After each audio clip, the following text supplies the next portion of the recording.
Hello भक्तों, राधे राधे। करवा चौथ व्रत कथा। एक साहूकार था जिसके 7 बेटे और एक बेटी थी। सातों भाई व बहन एक साथ बैठकर भोजन किया करते थे। एक दिन कार्तिक के कृष्ण पक्ष की चौथ का व्रत आया तो भाई बोला कि बहन आओ भोजन करें। बहन बोली कि आज तो करवा चौथ का व्रत है, चांद उगने पर ही खाऊंगी। तब भाइयों ने सोचा कि चाँद उगने तक भाई बहन भूखी रहेगी, तो एक भाई ने दिया जलाया, दूसरे भाई ने छलनी लेकर उसे ढका और नकली चाँद दिखाकर बहन से कहने लगा कि चल चाँद उग गया है, अर्घ दे ले। बहन अपनी भाभियों से कहने लगी चलो अर्घ दे दें। तो भाभियाँ बोली तुम्हारा चाँद उगा होगा, हमारा चाँद तो रात को उगेगा। बहन ने अकेले ही अर्घ दे दिया और खाना खाने लगी तो पहले ही ग्रास में बाल आ गया, दूसरे ग्रास में कंकड़ आया और तीसरे ग्रास मुंह तक किया तो उसकी ससुराल से संदेश आया कि उसका पति बहुत बीमार है, जल्दी भेजो। माँ ने जब लड़की को विदा किया तो कहा कि रास्ते में जो भी मिले उसके पांव लगना और जो कोई सुहागन का आशीष दे तो उसके पल्ले में गांठ लगाकर उसे कुछ रुपए देना। बहन जब भाइयों से विदा हुई तो रास्ते में जो भी मिला उसने यही आशीष दी कि तुम 7 भाइयों की बहन, तुम्हारे भाई सुखी रहें और तुम उनका सुख देखो। सुहागन का आशीष किसी ने भी नहीं दिया। जब वह ससुराल पहुंची तो दरवाजे पर उसकी छोटी ननंद खड़ी थी। वह उसके भी पांव लगी तो उसने कहा कि सुहागिन रहो, सपूती रहो।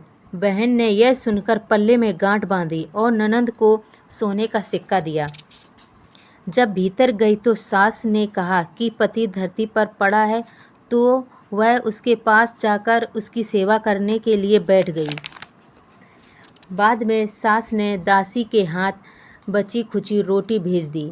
इस प्रकार से समय बीतते बीतते मृगशीर की चौथ आई तो चौथ माता बोली करवा ले, भाइयों की प्यारी बहन करवा ले।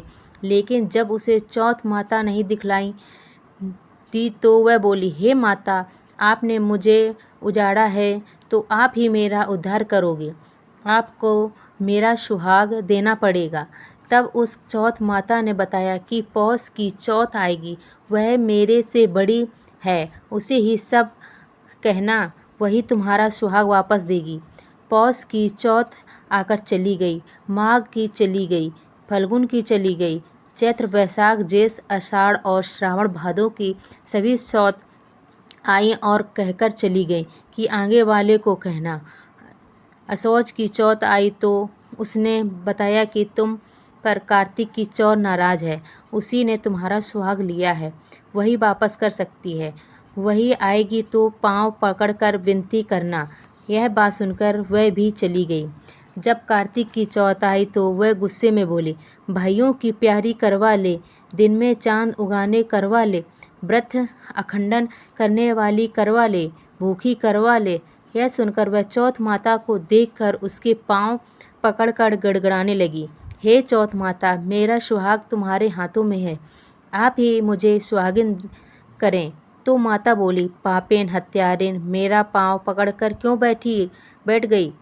तब वह बोली कि जो मुझसे भूल हुई हो उसे क्षमा कर दो, अब भूल नहीं करूँगी। तो चौथ माता ने प्रसन्न होकर आँखों से काजल, नाखूनों में से मेहंदी और टीके में से रोली लेकर छोटी उंगली से उसके आदमी पर छींट दिया। तो वह उठकर बैठ गया और बोला कि आज मैं बहुत सोया।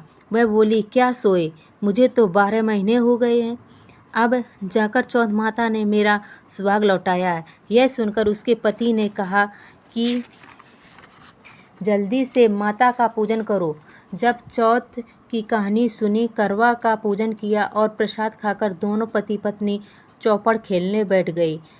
नीचे से दासी आई, उसने दोनों को चौपड़ पासे खेलते देखा तो उसने सासू जी को जाकर बताया। तब से सारे गांव में यह बात प्रसिद्ध हो गई कि जब सब स्त्रियां चौथ का व्रत करें तो सुहागन अटल रहेगा। हे चौथ माता, जैसे तूने शाहूकार की बेटी का सुहाग दिया वैसे ही सबको देना है। यही करवा चौथ के उपवास की सनातन महिमा है। बोलो करवा चौथ माता की जय। करवा चौथ माता की दूसरी कथा अति प्राचीन काल की बात है। एक बार पांडु पुत्र अर्जुन तप करने के लिए नीलगिरी पर्वत पर चले गए तो पीछे से द्रौपदी को बड़ी चिंता होने लगी कि कहीं अर्जुन की तपस्या में कोई विघ्न ना डाले, क्योंकि पांडवों के अनेक शत्रु थे। इस प्रकार द्रौपदी ने शोक विहंग हो श्री कृष्णाय की आराधना की। श्री कृष्ण उपस्थित हुए और पूछा, कहो क्या कष्ट है तुम्हें? द्रौपदी बोली, हे प्रभु, मुझे क्या कष्ट है यह तो आप स्वयं जानते हैं। आप तो अंतर्यामी हो, मुझे कष्टों के बोझ से विहंग कर दिया है। क्या कोई ऐसा उपाय है जिससे इन कष्टों से छुटकारा मिल सके? श्री कृष्ण मुस्कुरा कर बोले, हे महाभागा, तुम्हारा प्रश्न अति उत्तम है। यही प्रश्न एक बार पार्वती जी ने शिव जी से किया था। तब शिव जी ने पार्वती जी को करवा चौथ व्रत का विधान बताया की था। जानकारी तब मुझे द्रौपदी भी बोली, हे दीजिए प्रभु, करवा और चौथ उसकी व्रत कथा की जानकारी। तब श्री कृष्ण ने एक पल सोचने के बाद कहा, दुख सुख जो सांसारिक माना जाता है, प्राणी उसमें सदा ही लिप्त रहता है। मैं तुम्हें अति उत्तम करवा चौथ की कथा सुनाता हूँ। इसे ध्यान से सुनो।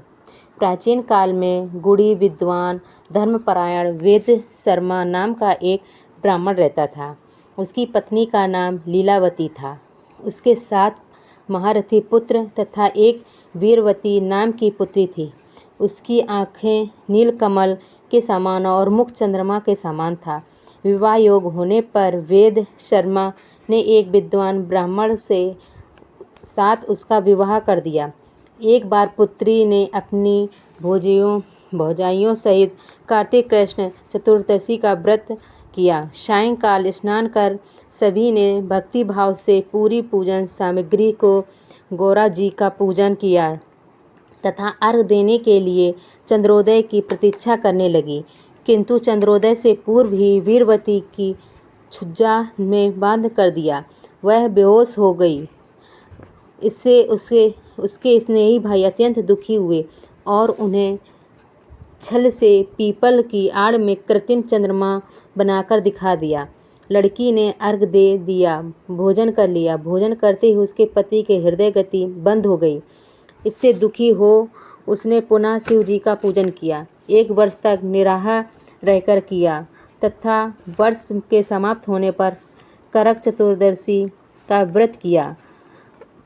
तब इंद्राणी वहाँ देव देवताओं कन्याओं के साथ करक चतुर्थी का व्रत करने आईं और स्वयं वीरवती के पास गईं।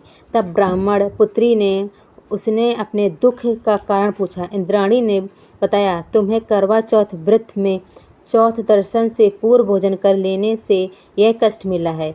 तब उस लड़की ने अंजलि बांधकर विनय की कि इससे मुक्ति होने का कोई उपाय बताइए। इस पर इंद्राणी ने कहा, अब तुम विधि पूर्वक इस करवा चौथ का व्रत करो तो तुम्हारे पति पुनर्जीवित हो जाएंगे। वीरवती ने ऐसा ही किया, जिसके प्रभाव से उसका पति जीवित हो गया और वह अपने पति के साथ आनंद पूर्वक रहने लगी। श्री कृष्ण ने कहा, हे द्रौपदी, यदि तुम भी इस व्रत को करोगी तो तुम्हारे सभी संकट टल जाएंगे। श्री कृष्ण के इन वचनों को सुनकर द्रौपदी ने यह व्रत किया और पांडव सभी क्षेत्रों में विजयी हुए। इस प्रकार सुख सौभाग्य पुत्र पत्रातीत अन्न धन धान की इच्छुक स्त्रियों को यह व्रत विधि पूर्वक करना चाहिए। बोलो करवा चौथ माता की जय।